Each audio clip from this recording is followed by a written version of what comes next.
Keepers of Discord by Hoopy McGee.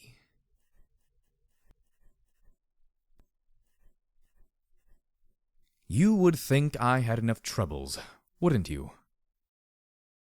I was finally free after thousands of years, released from my prison and ready to spread chaos and insanity across the earth, only to be stopped in less than a day by a mere handful of colorful goody-goody near-juvenile mares. Not only that, but I was once again encased in stone and unable to move, and in an even more uncomfortable and less than dignified position than the first time. And not that I had a mirror to check, but I'm pretty sure the expression on my face was ridiculous, at least judging by the trying to hide how funny I think this is expressions on all the little ponies who saw me. In addition, I was once again stuck back in the gardens, though this time far away from regular traffic and a sealed-off area where very few ponies would travel. Why, I couldn't even watch the pretty little ponies prance by while I imagined all the wonderfully chaotic things I would do to them if I were free. No, the universe had decided that all of that wasn't enough punishment for my hubris. In addition to all of the above, I was also given one wicked itch on my left nostril. How does that even work? I don't currently have skin. How can I itch? The final cherry on top of my humiliation sundae, of course, came from dear old Celestia herself. After several days of me staring at nothing but the hedge across from me, whilst simultaneously being shat upon by Canterlot's many opportunistic small birds, she came to visit me, with a little gray unicorn trailing along behind her. When I say gray, I don't just mean the color of her coat. I mean that gray is how she appeared to me.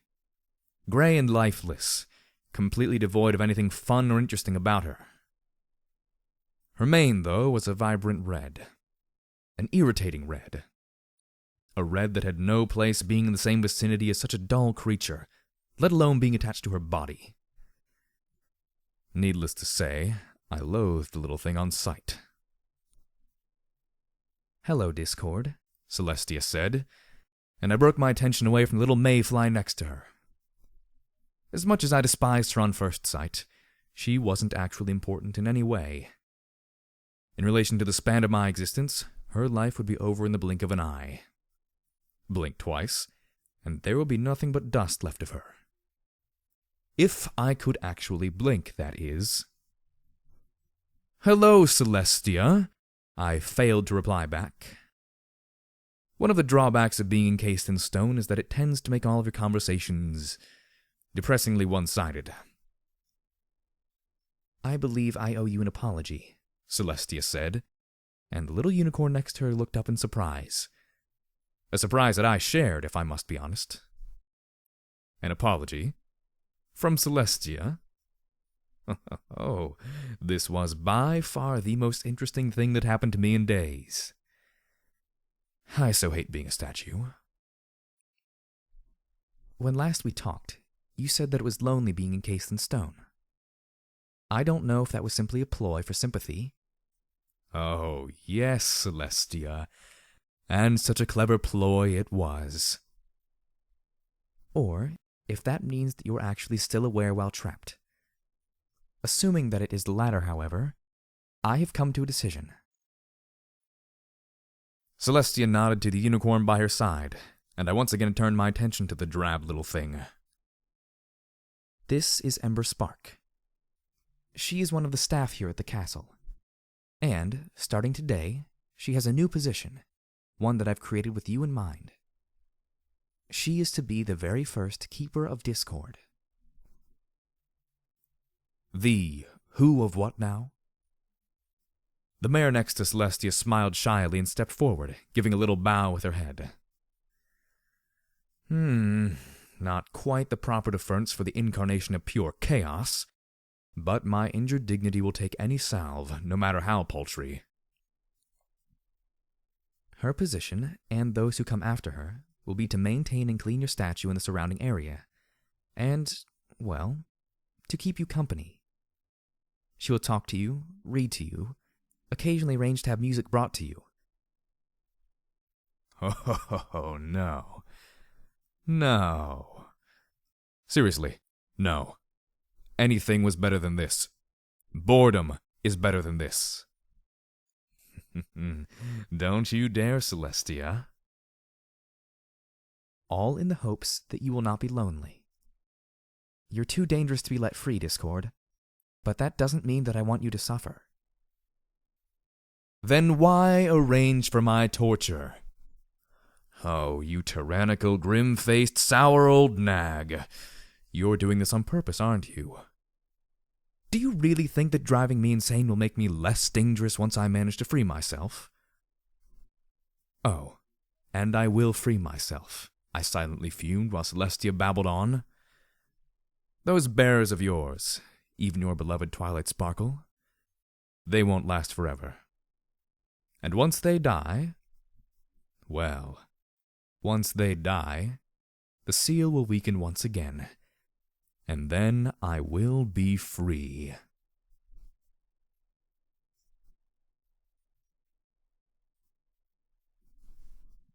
This is so stupid, Ember Spark muttered in my ear.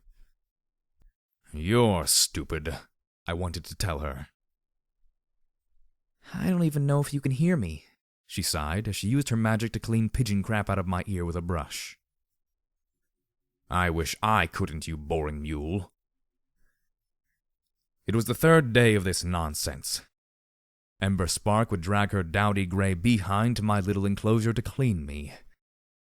Then she would sit at the base of my statue and read out loud from a truly dreadful romance novel.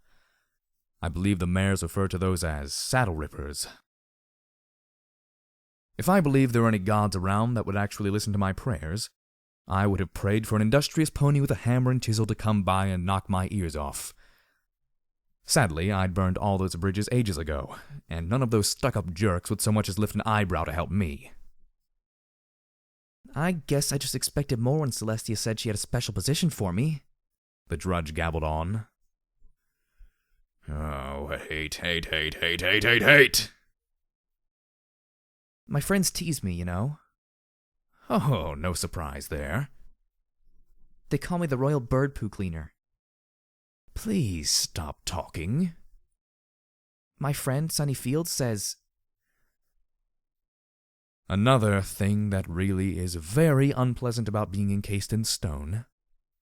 I can't simply ignore ponies who twitter on like idiots.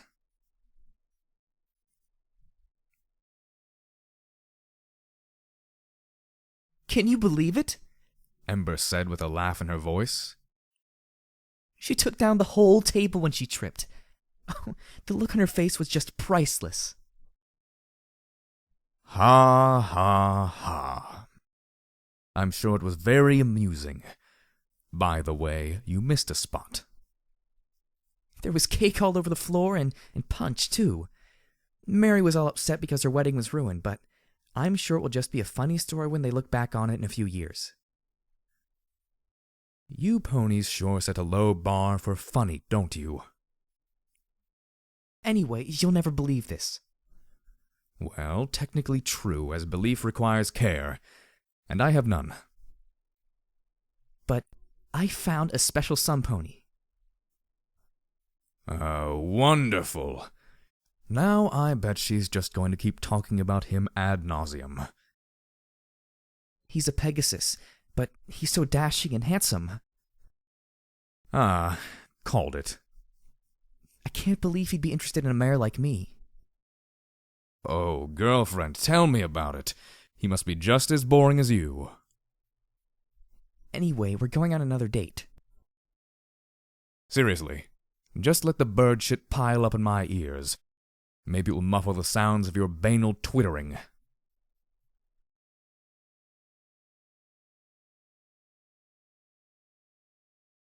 The months dragged on, and the routine became just that. Routine. Boring. Dull. Did none of these ponies understand how vital it is for being sanity to shake things up every now and again? It was getting late in the year now, the leaves changing ever so slowly from green to reds, yellows, and oranges. I stared, not that I had much of a choice, as bane of my existence let out a loud oof sound as she dropped the ladder next to me. I regarded her with some amusement. "You're getting quite fat, my dear." And she was, too. She was like a barrel on legs. A dingy gray barrel with a fiery red mane that had no business being near such a dull mare. "Good morning, Discord," she said, maneuvering the ladder around with her magic. She then climbed it once again, hauling the bucket of water and rags with her to begin my cleaning. I will say that it's nice to be regularly cleaned off. Not that I was grateful, mind you, but I'll take whatever small comforts I can get given my current situation. One thing was slightly different this morning. Ember seemed to be in extremely high spirits for some reason. It wouldn't have taken me long to find out why. After all, the mare ran her mouth like a faucet. It's just that I'd long since learned to tune her out.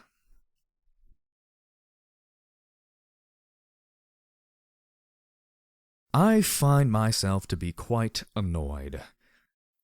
And furthermore, I am annoyed by the fact that I am annoyed. Here I am, winter snow piled up around me, almost burying the pedestal on which I stood, and not a single visit from that tedious gray mare. Not that I wanted her here. Definitely not that I missed her. However, there was a lump of frozen bird crap on the tip of my nose, and I'm stuck staring at it until that lazy mare gets back here and fulfills her duties. Just do your job, you corpulent, slothful wretch.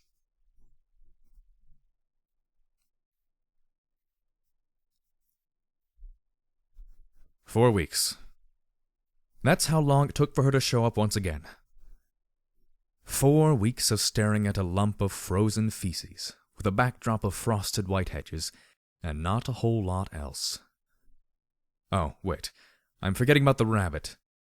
There was a rabbit that hopped by, leaving tracks in the otherwise unblemished snow. It looked at me, wriggling its little pink nose, then hopped away. That's it. That's all the activity I'd had to break the tedium since lazy mare decided to abandon me to the winter. Probably it was too rough on her. She now had a lot more flesh to expose to the cold weather, naturally, though I'd imagine that layer of blubber would probably have insulated her quite nicely. Hold on. She appears to have actually dropped some weight. Maybe it's just comparing her to the beefy royal guards who are escorting her, using their magic to clear a path through the melting snow, but she seems to have... Ah, of course. Silly, silly me. She wasn't just fat, she was pregnant. Well, that explains a few things. I probably would have picked up on that if I hadn't made a habit of ignoring everything she said. She set up her ladder as soon as the guards had cleared the snow, then levitated a small whisk broom around, sweeping the snow off of me. Then she saw the bird leavings on my nose and levitated up a steaming bucket of hot water. "Oh, you poor thing," she said.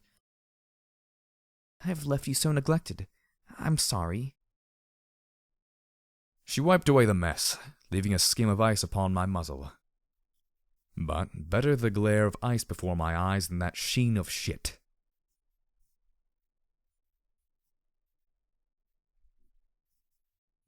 The winter snows had melted.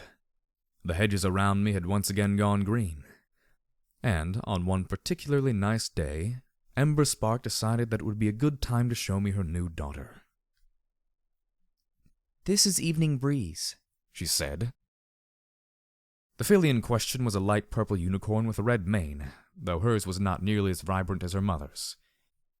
Instead, it was a dull, listless red, completely unflattering, and therefore probably appropriate. I'm sure she smells like poo. That visit was just odd. The filly burped and stumbled around my little enclosure like a brain-damaged kitten. And, believe me, if I could have looked away during nursing time, I would have. Even more so during diaper-changing time. Please stop torturing me. Nobody cares about your ugly baby. And yet, Ember proved to be too much of a dullard to pick up on my silent entreaties, and our book that day, read to the full more than me, revolved around the attempts of a small rabbit to carry a large carrot back to his burrow for his mommy and daddy rabbit. He ended up having to enlist several other small animals to help him with the enormous root vegetable. There were pictures and everything. Children are boring.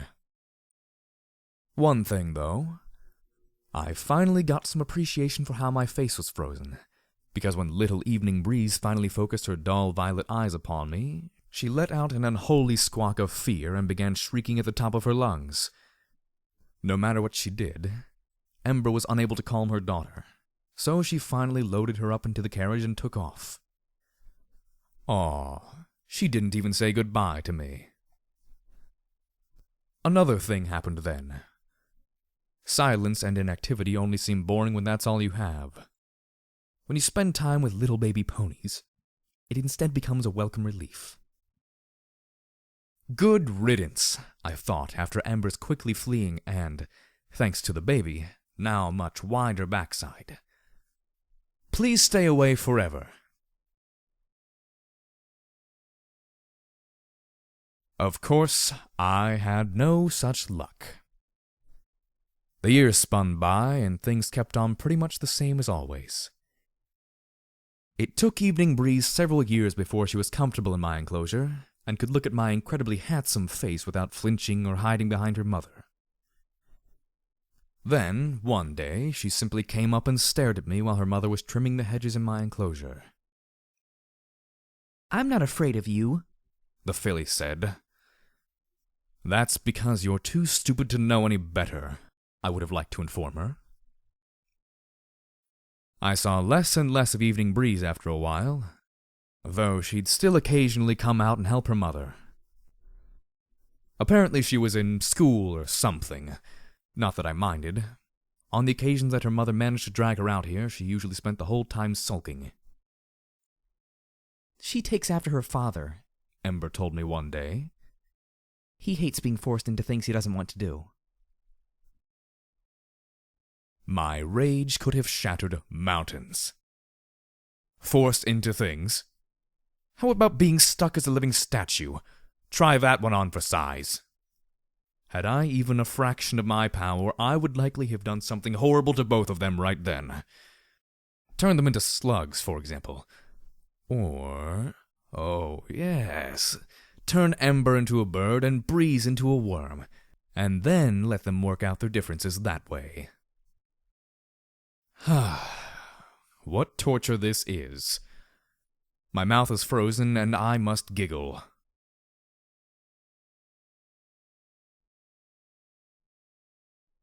The first thing I wondered was, why is she wearing black? The second thing I wondered was, why should I care?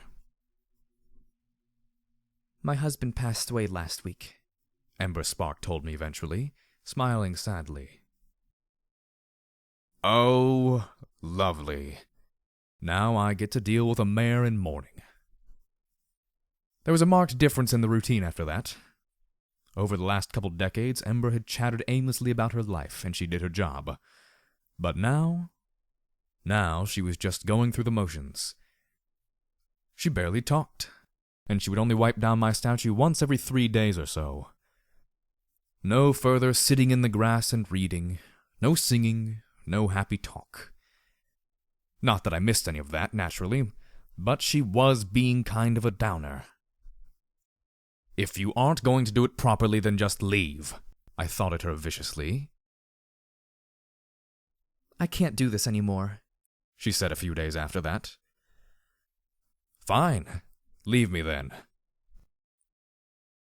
Oh, but fate had a much worse, fate in store for me than just that.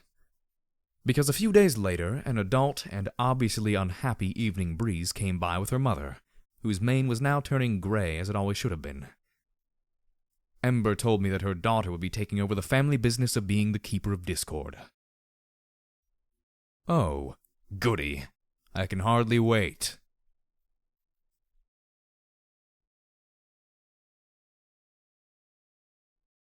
I almost missed Ember Spark. That's how dull and annoying Evening Breeze was. She never read to me, she barely cleaned me, and she never, and I mean never, did anything about the weeds and plants in my enclosure until they got to the point where she had to struggle to get in. Then she'd rope some poor slob of a gardener into cutting the grass, or rather the weeds, down to a manageable level. Like Ember, Evening Breeze was also a mother. By the time she'd started working as a keeper, she'd already had 2 foals. The one nice thing I can say about this nag was that, unlike her mother, she at least didn't torture me with her foul brood's presence. Well, until one day, that is. See, I'd recognized the signs of a mare getting fat, and I gave it a 50-50 chance that she was pregnant. Or she was just really constipated. Then she pulled a vanishing act like her mother did, and came back a couple weeks later. No new foal for me to meet, though, which was nice. Still, I almost miss Ember Spark's attentions. She at least would keep the enclosure clean and maintained, though I had a certain fondness for the chaos that reigned now amongst the plant life. Evening never did anything but the bare minimum, and then she left. Sometimes she wouldn't show up for days. Oddly, I felt neglected. And confused.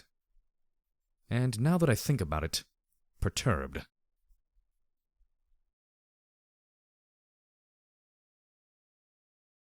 Oh, Sunny, no! Evening Breeze whined at her daughter, apparently named Sunny Meadows, who was currently engaged in climbing up my draconic back leg. Oh, I'll murder that foal sitter. The mare muttered darkly. She snatched her infant away from me. The filly in question was a pale green Pegasus, with wings probably due to her grandfather's genetics, and sporting a vibrant red mane that reminded me of Ember's, except that it was much more alive. It was almost like a fire, or a sunrise. It's as if all the color and life that should have gone into Evening Breeze's mane went into her daughter's instead. The filly giggled excitedly as her mother pulled her off of me and deposited her firmly on the ground. I eyed the foal warily, and she eyed me back, sucking idly on a hoof as she did. Then, her little wings buzzing, she lifted unsteadily off the ground and came straight up to my frozen face. She looked at me with curiosity. I regarded her stonily. I was expecting the same reaction her mother had given when she first got a good look at my face. Namely, shrieking, fear, and crying. Instead, Sunny Meadows burst out laughing. Then she reached out and tapped me lightly on the nose with her soggy hoof. Seriously, this filly just booped the nose of Chaos Incarnate.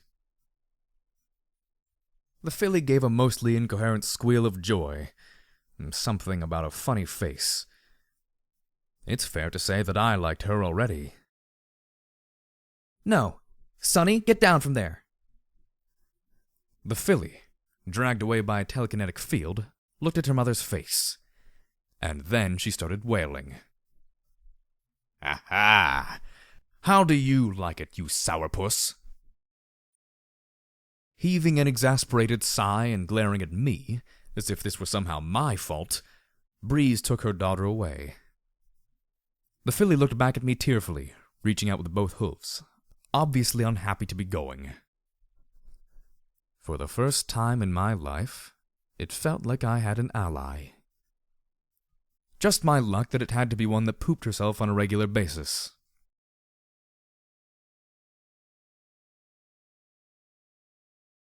How come you don't read stories?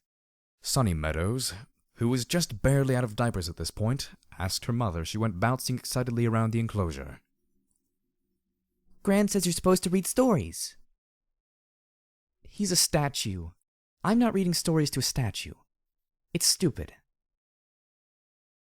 Said the moron. Sunny frowned and stopped bouncing. I think you should read him stories, Mama. Oh, goodness, no.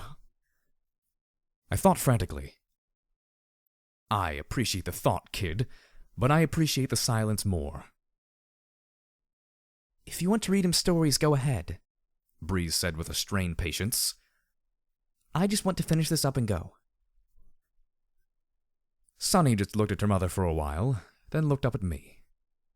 She winked and then whispered to me, "I'll bring a book tomorrow, Mr. Discord." "Ah, what a sweet child. When I get free, maybe I'll do her a favor and just leave her alone."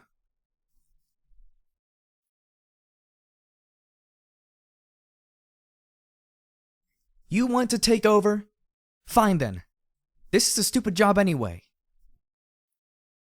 Sunny flinched as the bucket was hurled towards her, even though it landed nowhere near her. Fine! Maybe I will! Sunny yelled back as her mother marched out of the enclosure. And I'll do this job better than you ever did. You do that. Maybe you'll learn how stupid this all is. But you'd better not let it affect your grades. I won't, Sunny said, stomping a hoof. I watched Breeze walk stiffly away. I felt something odd, unusual. Not quite anger. I'd felt that before, but it felt similar. I couldn't quite put a name to it, but something about the way she'd thrown that bucket had stirred something in this old stone heart of mine. And now I had yet another new keeper.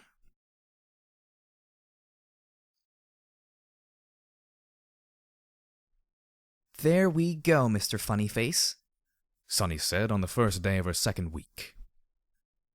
I had to admit, things looked better. The grass was cut. There were enough bald patches where the weeds had been pulled. The hedges were neatly trimmed. And me? Well, I practically gleamed I was so clean. And now it's story time. And just like that, my mood plummeted. Ah, come on, kid. I thought a lot about what stories you might like, and I figured you'd probably like funny stories. You know, being the spirit of chaos and all that. So I asked the librarian for a funny storybook that had lots of chaos in it. I hope you like it. I appreciate the thought, kid, but... The Clockwork Knight went sproing, Sunny recited. And she started reading. No saddle rippers from this little filly. Oh no. Instead, this was the first in a series of short stories, each one more nonsensical than the last. And if I had possession of my vocal abilities, I might have even chuckled once or twice. This may not be so bad.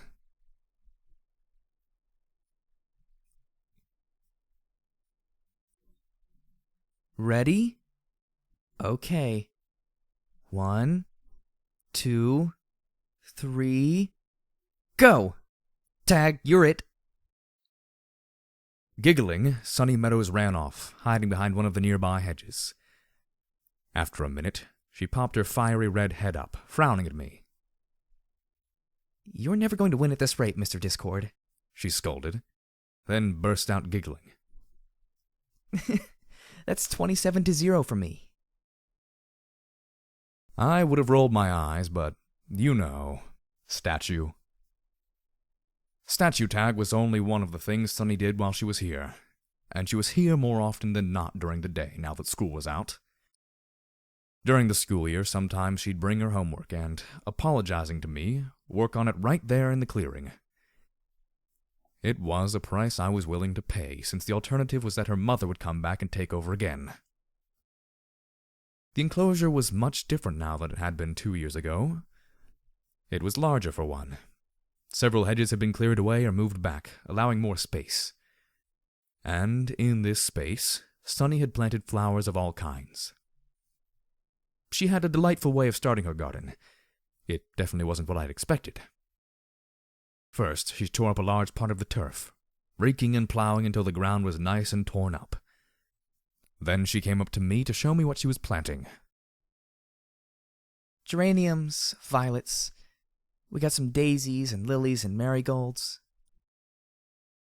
She went on and on, showing me all of the different seeds, bulbs, and such that she had on her little cart.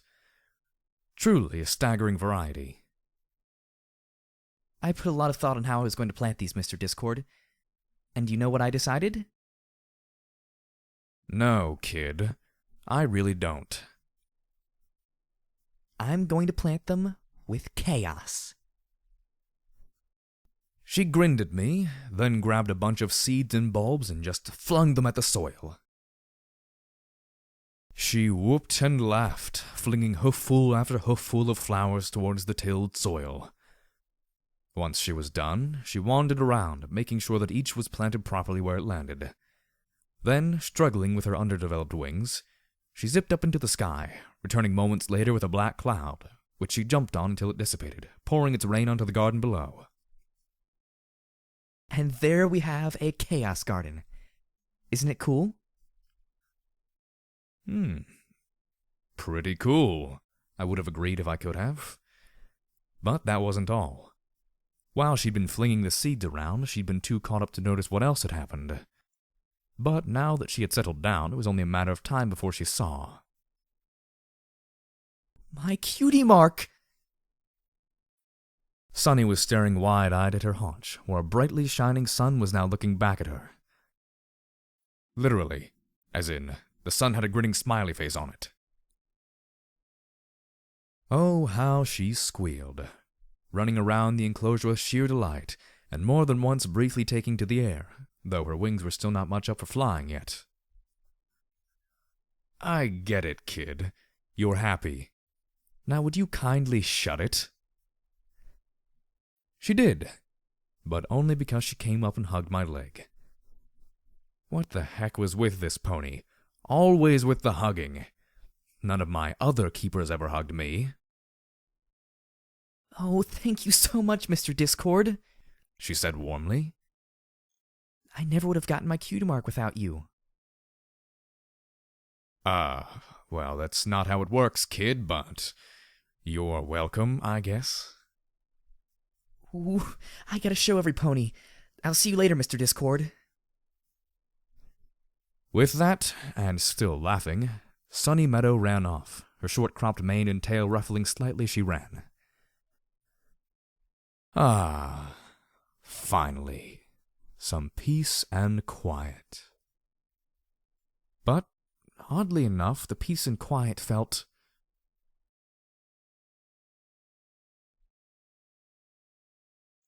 lonely. I feel so lonely. It's almost like Sunny has forgotten about me, and I'm surprised to feel myself resentful for that fact. Granted, both her mother and grandmother had left me for longer stretches than this, but that was usually due to pregnancy. Sunny hadn't gotten fat, and besides, she would have told me if she'd met any pony, so I knew it wasn't that. Maybe she'd forgotten about me. I wanted to scold her, but she just seemed so downtrodden. Not that I could have scolded her anyway, but it had been nearly a week. How dare she come slinking back as if nothing had happened, as if she hadn't just left me alone for so long. And how dare she come in looking so sad, nearly robbing me of my ability to be angry with her. Look at her. She's been crying and everything. What could possibly excuse... Grandma Ember died, she said, sniffling. I'm sorry I haven't been around much, Mr. Discord, but we were kind of close. Me and Mom, we always fought. But Grandma was always there to talk to me. It hit me kind of hard. She slumped down at the pedestal on which my statue rested, then leaned her back against it. I don't have a lot of friends, Mr. Discord, she confessed to me. The others think I'm weird, 'cause I work with you, and I guess I can be annoying sometimes. But Grandma always had time for me. Now I don't have anyone left who cares about me, except Mom. And even though she loves me, sometimes I think she also hates me. I turned my attention to the Chaos Garden, which had only gotten bigger and more outrageous every year since the first. Sunflowers towered over gladiolas, and a small rosebush was trying to choke the life out of a patch of forget-me-nots. Ground ivy crept along, battling it out with a field of clover. It was ever-changing, as some of the plants were detrimental to others, and the unstable nature of the garden suited me nicely. There was even an enormous orange pumpkin that had somehow found its way in there, though Sunny was pretty sure she'd never planted it. I returned my attention back to the sobbing filly at my feet. And, for the second time in my life, I felt that unfamiliar emotion. Not quite anger, not quite joy. Maybe some possessiveness as well, or some weird mix of the three that was completely different. I wish I knew what it was so that I knew what to call it. You aren't alone, kid, I thought fiercely. You're never alone. Huh. Well, that was embarrassing. Where the heck did that come from?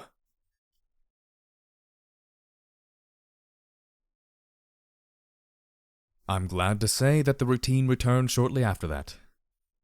Sunny spent more and more time with me, reading to me or even just sleeping in my enclosure. She would even bring some bongo drums sometimes, and sing to me while patting out a rhythm. But even more interesting to me was when she would bring in paint and a canvas and try painting me a picture. She tried many times, and all of her attempts were horrible. And even though she'd fully admitted that she couldn't paint worth a damn, she'd always show me the picture and laugh at her own ineptness. After a couple of years, though, the painting started looking, well, kind of good. The secret is to stop trying so hard to make it perfect, Sunny confessed to me after one of her paintings turned out particularly well. I kinda just turned my brain off and let it flow. She looked critically at the painting, then shrugged. It could still be better, though. I don't have your handsome face down quite right yet. Then she booped me on the nose.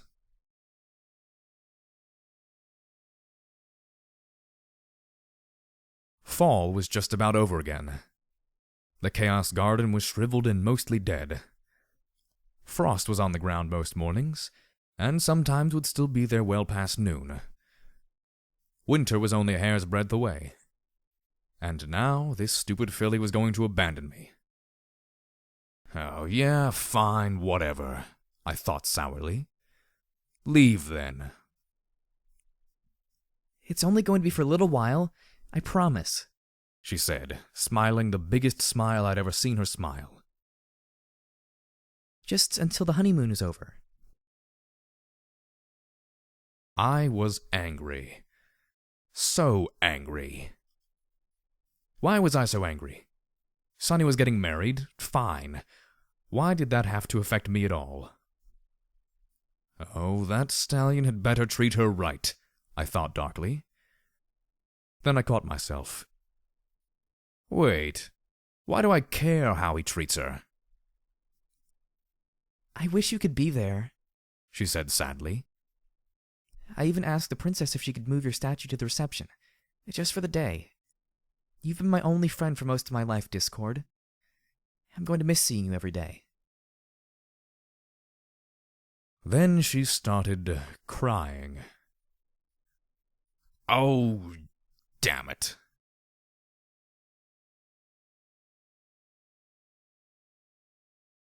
Sunny was definitely no good with pregnancies. On the one paw, I was glad it was over. No more grousing about feeling sick and bloated, or groans as she tried to flit around, cleaning me off. No more unexpected vomiting. On the other talon, I was frankly annoyed that there was going to be yet another pony taking Sunny's attention away from me. You see, I'd figured it out. I knew now why I'd been upset. Her husband had captured her eye and her heart, and now there was this foal as well. These ponies were conspiring to take my keeper away from me. It wasn't that I cared. It wasn't because I was lonely, and it certainly wasn't because of anything as silly and pointless as jealousy. It's because she was mine, and I don't like sharing.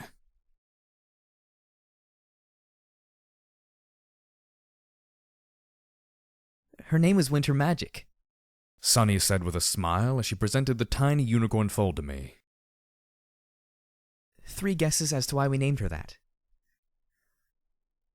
Sunny giggled and blushed, and I stood there, not that I had much of a choice, confused. Well, let's see what happened this last winter. I pondered it for a while, then suddenly realized that was when Sunny had gotten hitched. Oh, ew, I don't want to think about that. You're still just a kid.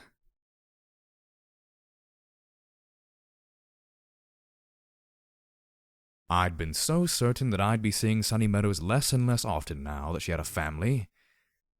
I was in for quite a surprise. Instead of coming less often like her mother had, Sunny actually came more often, bringing her foals with her. In addition to Winter Magic, there was also Cloud Runner, a Pegasus colt, and Summer Sky, another Pegasus, this one a filly. Winter was a light blue filly with a frosted white mane. Her brother was a darker blue, with a rose-colored mane that I was sure was going to be the target of much teasing when he finally went to school. Summer Sky, though, was a picture-perfect replica of her mother in miniature. And, rather than abandoning me and just paying attention to her foals, Sunny instead had a playground built in the ever-expanding Discord's Grove, as it was now called. Her foals played near me, around me, and sometimes on top of me, and though I rarely saw her husband, a blue unicorn stallion named Jumble, a pony that I loathed on sight, I almost knew what it was like to have a family. It was mostly really, really loud.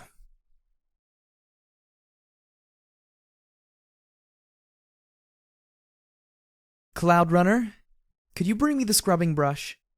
Sunny asked, perched on a ladder near my back wing. I don't know what this bird ate, but it's not coming off easily. Ew, Mom, that's gross, Winter Magic said, wrinkling her nose. That filly was far too uptight for my taste. Something about being the oldest and having just gotten into school seemed to make her think that she was the boss of everyone. Cloud Runner shrugged, took the brush handle in his teeth, and flapped his way up to his mother. As she took it, he asked her, Why don't you just fly instead of using the ladder? Because this bucket is heavy, and I don't want to slosh it all over while I scrub. Why do I even have to be here? This is stupid. The ever-disappointing Winter Magic whined. You sound like your grandma, Sunny said with a sigh. We're here because this is our job. Our family are the keepers of Discord. Celestia herself gave this role to your great-grandma, and when I die, this will be your job to take over. Do you really think he's awake in there? Summer Sky asked softly. She rarely spoke up, as she was always being overridden by her much louder, older siblings. As much as she looked like her mother, she really had inherited none of Sunny's disposition. Not even Celestia knows for sure, Sunny replied, scrubbing away. But I believe that he was. That's why this job is so important. But he's all evil and stuff, Cloud Runner protested. Evil? Evil?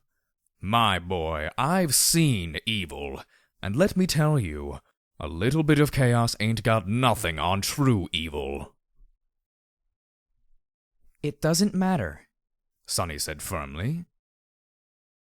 If he's trapped underwear, then he deserves to be treated with as much kindness as we can muster. I heard the brush drop into the bucket with a loud thunk, and then Sunny continued. Besides, a little chaos can be a lot of fun. I could practically hear the grin on her muzzle as she descended the steps on the ladder. And then I heard the bucket fall, and Sunny's foals around me all gasped in shock. There was a loud cracking noise, and a shriek of pain like I'd never heard before. And then there was immediate chaos. For once, I found myself not enjoying it. Mama? Mama, are you alright? Winter Magic screamed. The other two were crying, and Summer Sky was just repeating, "Oh no, oh no, oh no, oh no, oh no," over and over and over again. Sunny, behind me, sucked in a deep breath, then said, "Mama's just fine, sweetie. But I broke my leg on this stupid ladder. Cloud Runner?" "Yes, Mama?" the young buck said, detaching himself from his weeping younger sister. "Can you be a brave boy for me? I need someone to fly back to the castle and get help.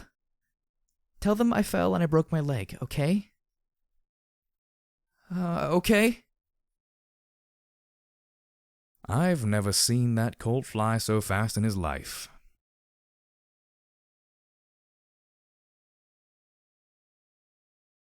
"You should do it because I said so," Winter Magic said with a tone of voice that just grated down my spine like talons dragged across sheet metal. "I'm the oldest, so I'm in charge." "I don't see why. You're only a year older than me," Cloud Runner said back. We shouldn't fight," Summer Sky said, far too softly for her quarreling siblings to hear. "Mama wouldn't want us to fight.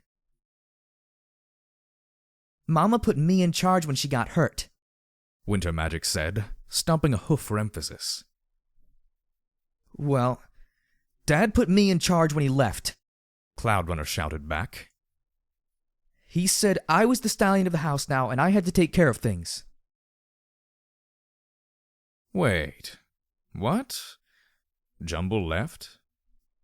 What was all this about? Sunny hadn't told me anything about that. "That's stupid. You're just a colt. And you're just a filly. Don't think you're better than me just because you've gotten your cutie mark already." The argument between the older brother and sister continued to degrade, until finally Winter Magic levitated a bucket of water over her brother's head and dumped it. One scream of pure rage later, and she was doing her best to keep away from her brother, who was running, and occasionally flying, after her for all he was worth. Poor little Summer Sky just sat at the base of my pedestal and cried. I almost had to thank these three for the new experience they'd given me. For the first time in my life, I was finding chaos to be annoying.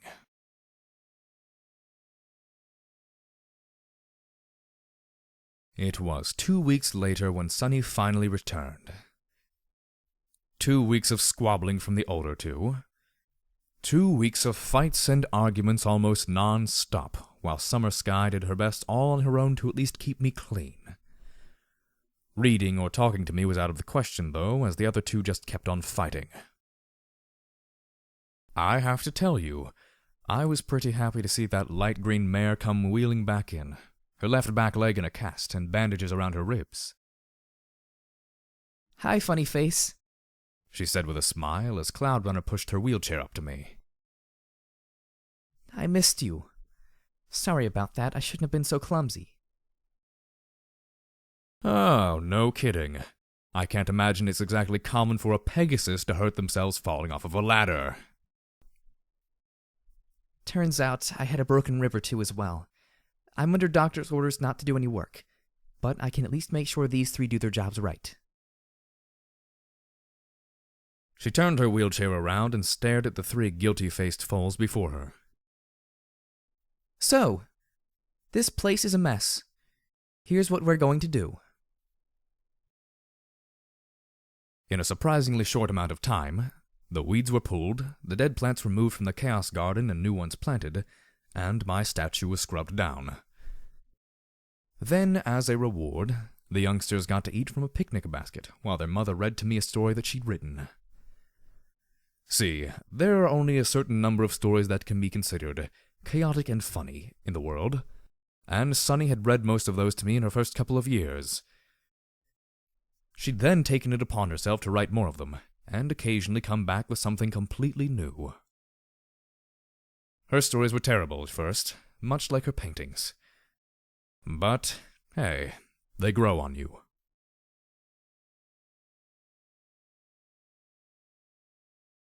Eventually, Winter Magic and Cloud Runner stopped coming along. Something about ponies after they get their cutie marks makes them think they're too cool to do the things they did when they were foals. I'd get updates on them, though. Winter Magic, living up to her name, had been accepted into Celestia's School for Gifted Unicorns, and was boarding there now. She got pretty good marks, according to her mother, though the filly's assumption that she was always right tended to get her into trouble with her teachers from time to time. Cloud Runner was the exact opposite direction, which isn't surprising for a Pegasi, or so I was told, concentrating more on the physical side of things. He was heavily into playing cloud ball, and was even getting some attention from professional teams, who assured him that if he kept up his training and kept improving his skills, he might have a chance at getting into a pro team after graduating. Oh, she tried to be coy about it, but I knew Sunny well enough to know that she was almost bursting with joy and pride at her children's accomplishments. I finally learned about Jumble during a heartfelt conversation between Sunny and Summer. Apparently that idiot had found another mare. As if any stupid pony could possibly be better than Sunny. I was stuck somewhere between thinking good riddance and being outraged on Sunny's behalf, but she seemed remarkably calm about it. Your daddy loves you, sweetie, she told Summer Sky when the filly had asked about it. Sometimes things just don't work out between grown-ups, but it's important to remember that he still loves you. But he doesn't love you, Mama? Summer asked, tears in her eyes. I think that he still cares about me, she replied carefully. But his heart has moved on. Do you still love him?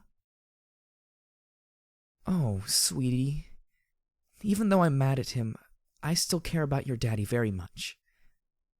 But lucky for me, there's so much love in my heart from the three of you that it doesn't really hurt at all now that he's gone. I could tell she was lying, but just a little bit. Summer Sky, compared to her siblings, was just quiet. Sweet, as her mother put it.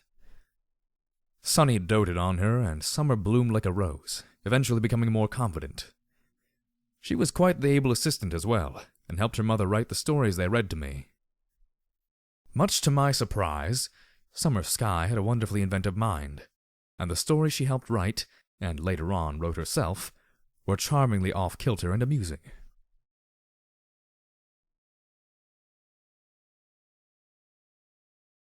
Well, well, well.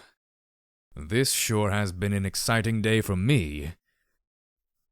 I was roused out of a semi-trance in the middle of the night by a sense of something snapping, and the feeling of the cage that bound me becoming just a little less solid. I'm not sure which one it was, but apparently one of the bearers of the elements had passed away. Hooray for Discord! 1 down, 5 to go, and then all I'd need was a quick burst of chaos, and away I will go.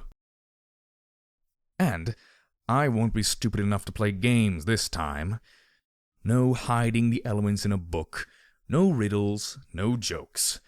First thing I'm doing is dumping those blasted things in a volcano somewhere.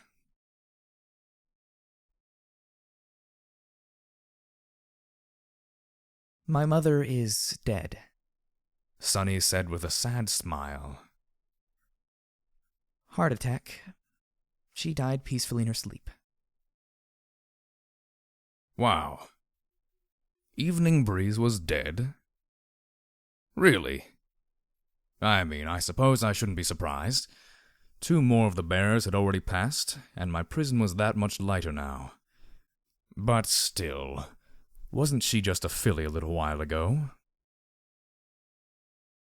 It's funny, I guess, Sunny said while scrubbing my ear. I always thought there'd be enough time to put things right between us. She never approved, you know. Not of me doing this job, not of me marrying Jumble, though I have to say she might have been right about him. That last bit was said quietly, while she looked out of the corner of her eye at her filly. Summer Sky was tending to the Chaos Garden. Things were better, at least, towards the end, she continued, switching to my other ear.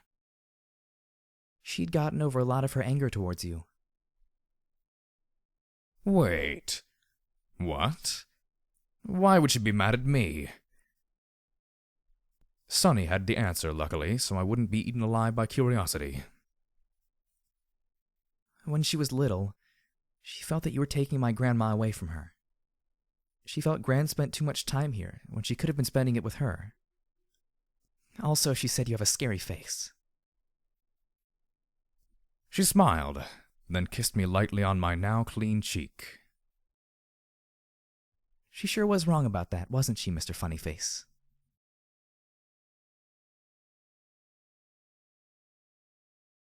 I'm just saying this would work a lot better if it were more like other gardens, Summer Sky insisted.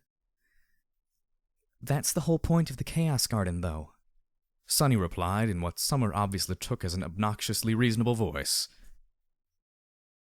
But it gets so hard to fertilize and water. Couldn't we at least move things so they're in rows? It's not about easy, dear. It's about a little bit of contained chaos for Mr. Discord here. The younger mare, looking so much like her mother that it was almost as if I were looking into some sort of time vortex into the past, snorted and stomped her hoof. Why bother then? Why not let it all go to chaos? Sunny smiled while she tended the garden, digging up and tossing out a lily that had passed on, and planting a randomly grabbed shrub in its place. When you step back, what do you see? Summer grumbled but complied, taking a few steps back and then looking. I see a mess, she said. Sunny laughed. Try taking a few more steps back, then look wider. Wider? Summer peered towards her mother, who was clad in soil and had a handkerchief tied around her mane, which, for some reason, had a little gray in it. I see the garden, which is a mess. What else? Sunny prompted. I see you. When Sunny motioned for her to continue, Summer looked around and then said, I see the hedge maze and the grass. And how do these look? Neat. Orderly. Except right by the border of the Chaos Garden, where the weeds keep creeping out. I keep telling you, a retaining wall... I never wanted to put a wall around the garden, dear. It didn't seem right to fence it in. Sunny grunted with the effort as she got to her hoofs, wiping her brow with a towel. What you're seeing is order all around the Chaos Garden. Trimmed grass, sculpted hedges, clean walkways. If we put a wall around the garden, we'd rob it of its power. If we let it go everywhere, it would corrupt the order of this place. Sounds good to me, I thought. But that would rob the garden itself of what makes it special. Chaos and order go together like oil and water, Sunny said, piling her garden tools into a cart. They don't really mix all that well, but if you take one away and leave just the other, well, it gets boring, doesn't it? Order isn't boring, Summer protested. Oh, ho, ho, ho, ho. I'm so giving you a noogie once I'm free, little filly. Pure order. Of course it is, Sunny said sensibly.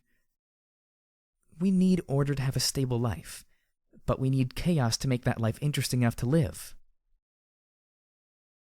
Still chatting, the two of them left the grove. I barely noticed. I was too busy looking at the garden.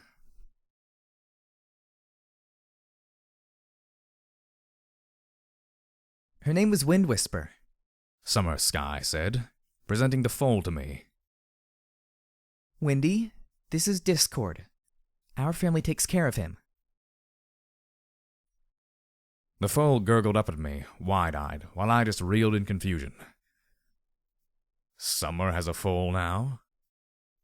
Why, she's just a filly. Granted, a filly who got her cutie mark, wait. How many years ago was it? Oh, I had no idea. I had no idea how long I'd even been in the statue. The only thing that I knew for sure was that there was just one bearer left. One string holding my prison closed. And that had to be near snapping. If I had to bet, I'd say it was probably Twilight Sparkle. She's just too obstinate to give up. A trait I could admire her for if it weren't for the fact that it was keeping me locked up tightly. She's so beautiful, Sunny said from behind her daughter, tears in her eyes as she looked down at her grandfoal. Another new experience. Now I knew what it was like to feel old. I didn't like it.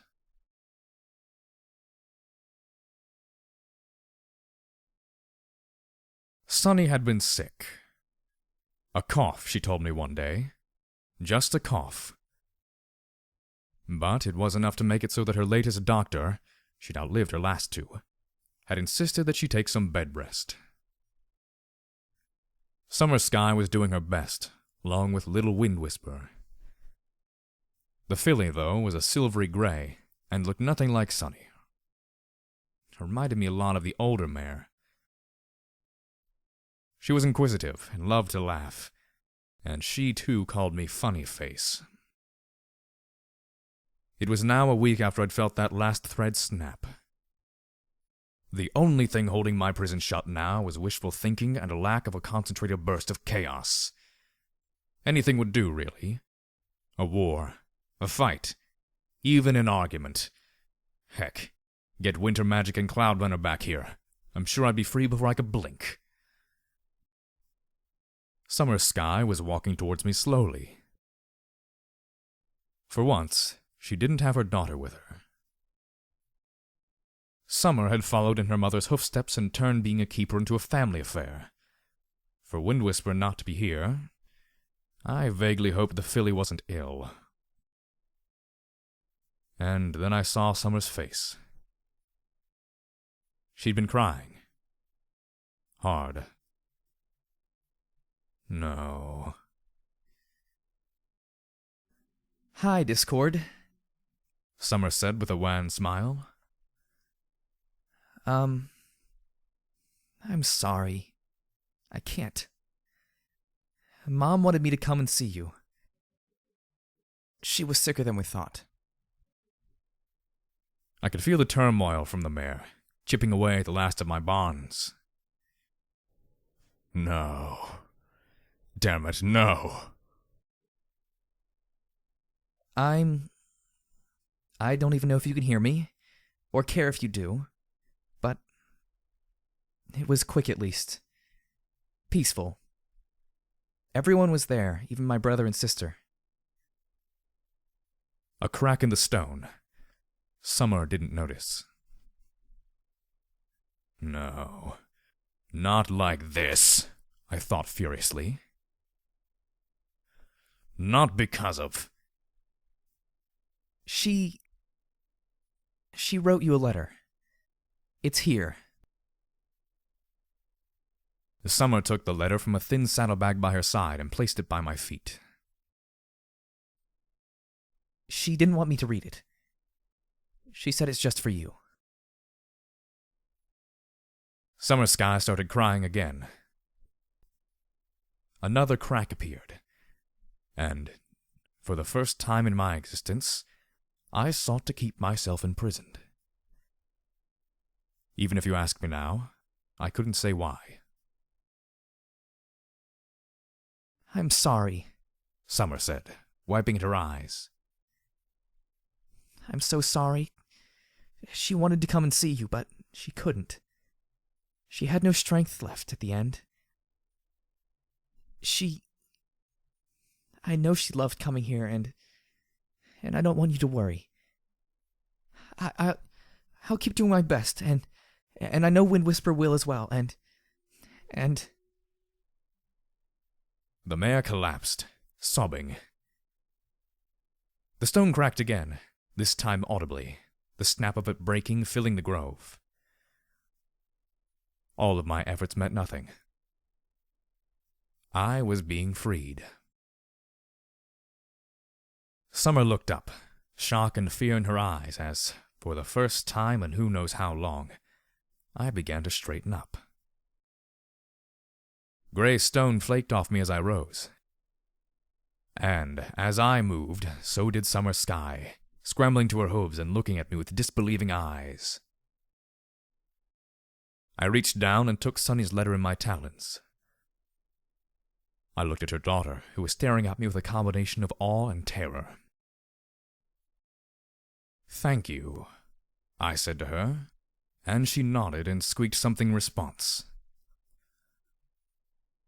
"Are you afraid of me, my little pony?" I asked, stepping down from my pedestal and feeling the grass beneath me. My senses were being flooded now. The stone kept me dulled, but now my awareness was free. Summer Sky's heart was beating fit to burst. The smell of fear flooded off of her, and I could see her limbs trembling. yes, She whispered. I strode towards her in a flash, and took her muzzle in my lion's paw. Leaning down, I looked into her eyes. "Neither you nor any pony in your family, from now until the end of all things, will ever have need to fear me. I promise you this." Summer Sky blinked at me in confusion. Then the tension flooded from her. thank you. She said softly. "You believe me? I am the spirit of chaos, after all." I believe you. "Why?" Because my mother would have. Summer Sky replied. And once again I saw sunny meadows in her features. I did the only thing I could think of at that moment. I fled. A burst of will later, and I was miles away, in a cave that was inside of a mountain that hadn't been there just a moment ago.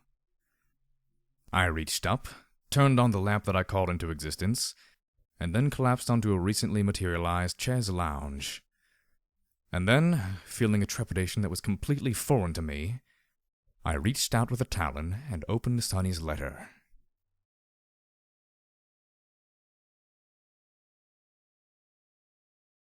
So it has come to pass, I said as I landed on the side of the brand new mountain that had sprung up in the wilderness.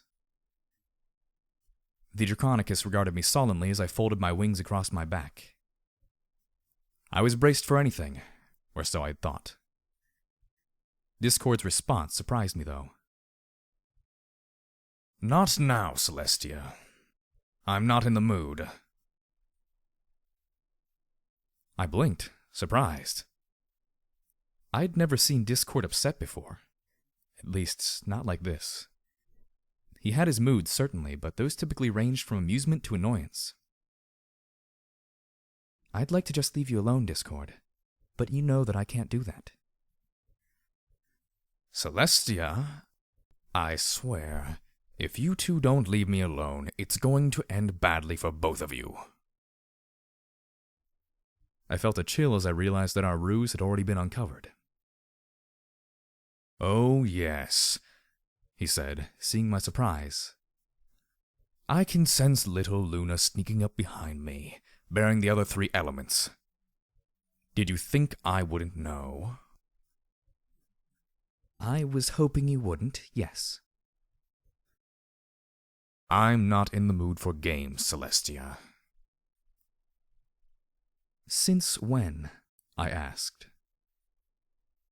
That was a mistake, one I regretted instantly as the enraged spirit of chaos spun to face me. I'd seen Discord angry before, or so I'd thought, but what I was witnessing now was an incandescent fury that I'd never expected to see from any ordinarily urbane spirit.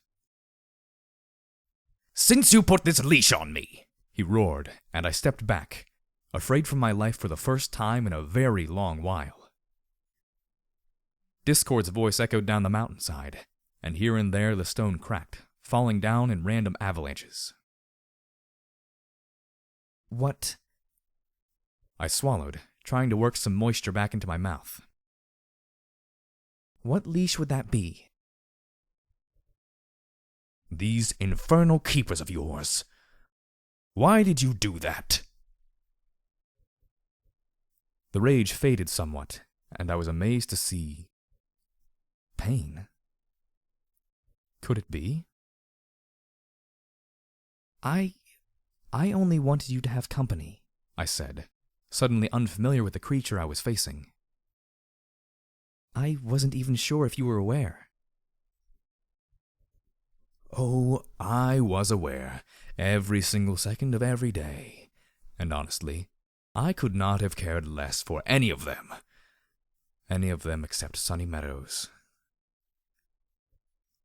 Ah, the last keeper, I said, then flinched as he glared at me. "Yes, the last late keeper," he replied. I looked away from his face, and then something caught my eye. Clutched tightly in his eagle's talon was a bundle of papers. A mystery for another time, perhaps. "Why, Celestia?" Why? I repeated. "Why did you do that to me? Why did you give me servants though I was entrapped in stone? Why did they die so quickly?" Oh, I said. In order to hide my surprise, I looked away, towards the sky, and saw Luna on her approach. I caught her eye and shook my head. Confused but trusting me, Luna turned and banked away. it's the cost of immortality, Discord. Those who are mortal, no matter how long they may live, pass away before we truly get to know them. Then we spend the rest of our lives mourning them.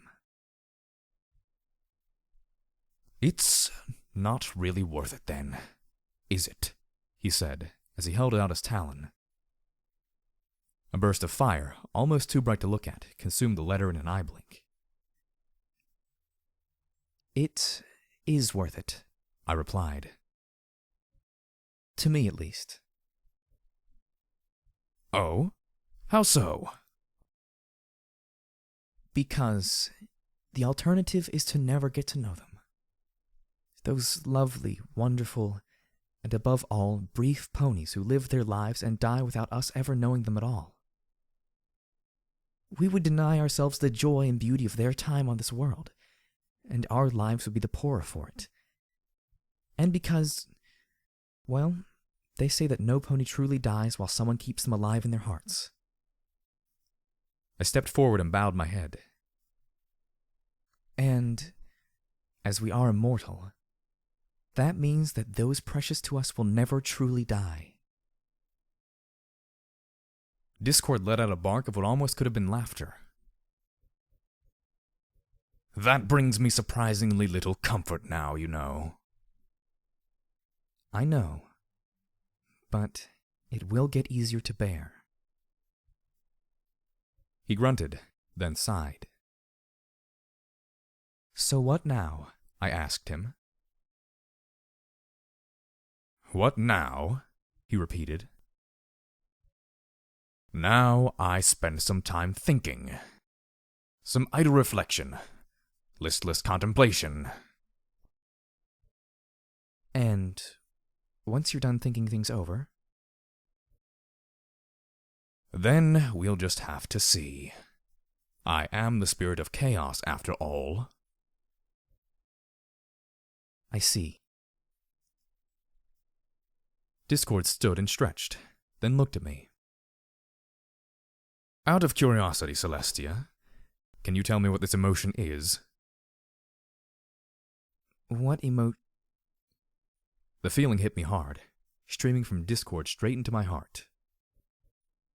It felt a little fierce, like anger, but also giddy, like joy. Happiness, protectiveness, fear, and courage. It had aspects of all of them, but was made of none of them.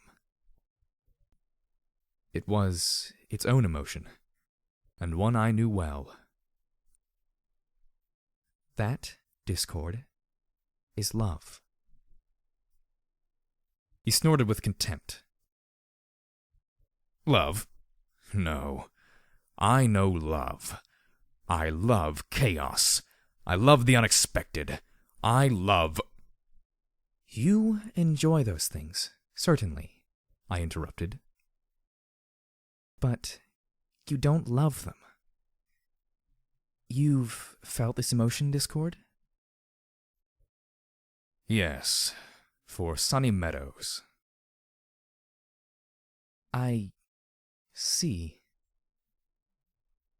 That was beyond surprising, to say the least. And now, I was beginning to understand his behavior. Then, I am truly sorry for your loss. He simply stared at me. For over a minute, he stared at me. Then he snorted. A few last requests, Celestia. I'm listening. The grove. My grove. The keepers will tend to it, like Sonny did, for the rest of time. I may want to visit it from time to time. Granted, I said. Anything else? She gets a statue. Sunny Meadows? Yes, a big one. And make sure everyone knows that she's the only reason Counterlot isn't being flooded with hot fudge, or worse, at this very moment. Very well. I'll get my finest crafts ponies on it right away. Where would you like it? In the grove, of course. Don't ask silly questions. It will be done. And now? Now, I'm leaving. Like I said, I have some things to think about. Such as? I couldn't resist asking. Such as how chaos isn't any fun without order, and how order isn't any fun without a little bit of chaos. Well, perhaps more than a little bit, Celestia, he said with a grin. Farewell until I see you again. Oh, and give your sister a kiss for me, would you? She was always my favorite. He disappeared in a puff of smoke that smelled slightly of cheese. Luna glided in and landed next to me. That went better than expected, I said. And that's when the entire mountain turned into a large, shifting pile of rainbow-colored gumballs.